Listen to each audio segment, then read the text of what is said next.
Hi everyone, David here from Beyond EV in the passenger seat again of the Denza B5, and with me this time in the driver's seat is Sajid Hasan, who, if you don't know, is the Chief Product Officer for BYD and Denza here in Australia. And correct me if I'm wrong, you are effectively the person who gets to pick what products come to Australia and what goes into those products and how it's all priced. Is that correct, or...? That's right, David. I think I've got one of the best jobs in in the company. That's right. And you lead the whole product team here in Australia.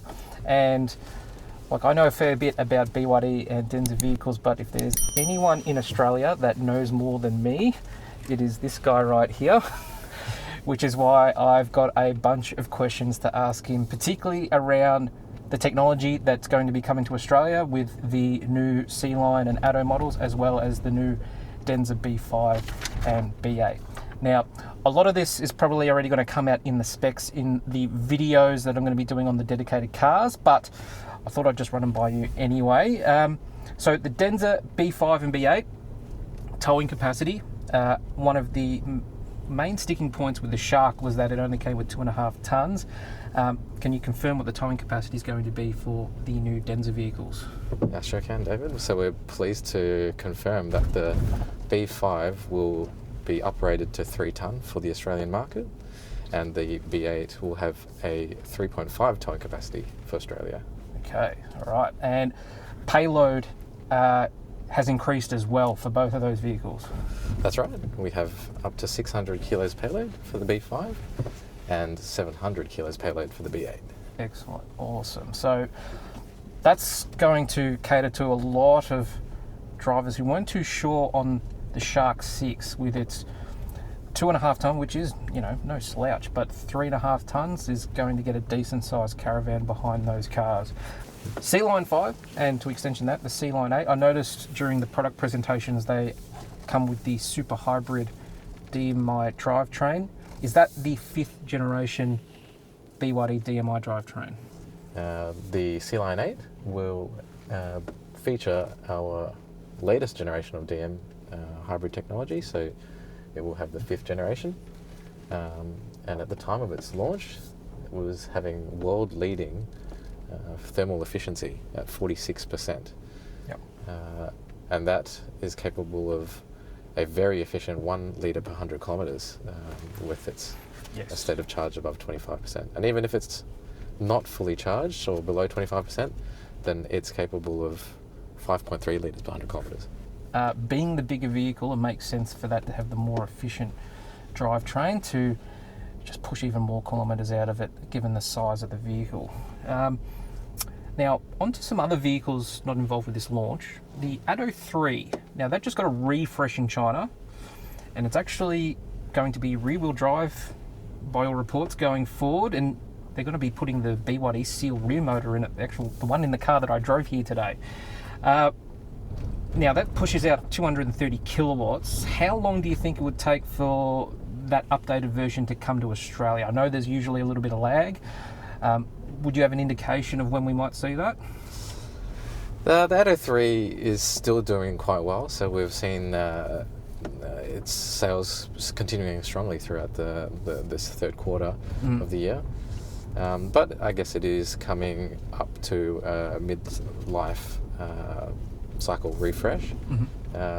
We're not quite ready yet to confirm the exact timing for that, but I guess we'll keep you posted on those updates. But it is something that we're looking into. Yep, no worries at all. And now there was a video I did not long ago, it was about a month ago now, about the BYD Seal 06 DMI Touring, the station wagon plug-in hybrid. It's just been released in Europe, and it's based off the Seal 06 sedan that we don't actually get here. It's smaller than the Seal that we actually get right now. Literally a week later, one of my viewers actually emailed me a photo of one of these driving around Melbourne. Now, that fact that that's road testing in Australia, is it something that's slated to come here anytime soon? Well, we're not quite ready to confirm the Seal 6, whether it will be coming to Australia or not, but let me just say that you'll often see many camouflaged BYD vehicles and Denza vehicles driving around Australia. Yes. And that's because the Australian road environment represents a fantastic testbed for BYD's global development. Yes. We have such a wide variety of roads and environments that in the one place that it allows them to test vehicles and do tuning for them for other export markets as well. Yep. Which is fantastic for Australia because it gives us, I guess, good accessibility and reach to the engineering departments. Wagon road. I should have been paying attention to the road. There is no road, we're on the dirt path. Yeah, that's actually a good point. I actually watched a conference in Shenzhen headquarters not long ago where they were talking about, it was about the all-terrain park that just opened up in Zhengzhou.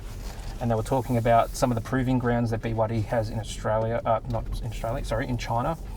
And they were saying that, yeah, in that conference, Australia was one of the main centres they send all of their cars to, particularly for out of season testing. Like, for instance, if it's winter over in China, it's summer here, so they'll send their cars here. And like you said, we've just got a wide range of driving environments and road surfaces and things like that. So, sorry to say, guys, if you see a BYD in camouflage around Australia, it doesn't necessarily mean it's coming here. It could just be BYD China just wanting to test it out for another market. One more question I've got around BYD technology, and something that pops up quite a lot. BYD's God's Eye self-driving system. It's a camera and LiDAR based full autonomous driving system, and it's available in 3 different forms. It comes standard on about 20 different vehicles in China for free, some of which of those vehicles are available here, just not with God's Eye. Why can't we get God's Eye here in Australia? I also notice it's not available in any other market outside of China either. So is it something that will only work in China, and are there any plans to get it working in other markets? There's definitely plans to get it in other markets as well as Australia, but I guess it's just a process of going through the stages of development and testing and tuning, as well as a little bit of overcoming regulation hurdles. Mm-hmm. So I guess all of our vehicles currently are capable of at least level 2 ADAS or autonomous driving, and that's a standard equipment from the most entry point to our range to obviously at the top end of our range. Yep.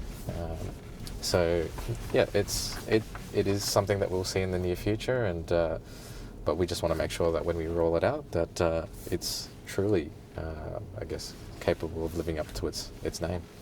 Absolutely. Well, that's pretty much all I've got for now. I'm sure some of the viewers out there will have some questions that I might have missed. So if you've got a question, let me know down in the comments. I'm sure Saj watches my videos and he'll answer them directly. If not, send them to me. I might be able to forward it on to him and get some further clarification for you. But thank you for spending the time to answer some of these questions, and hope to have you on again on the show sometime soon.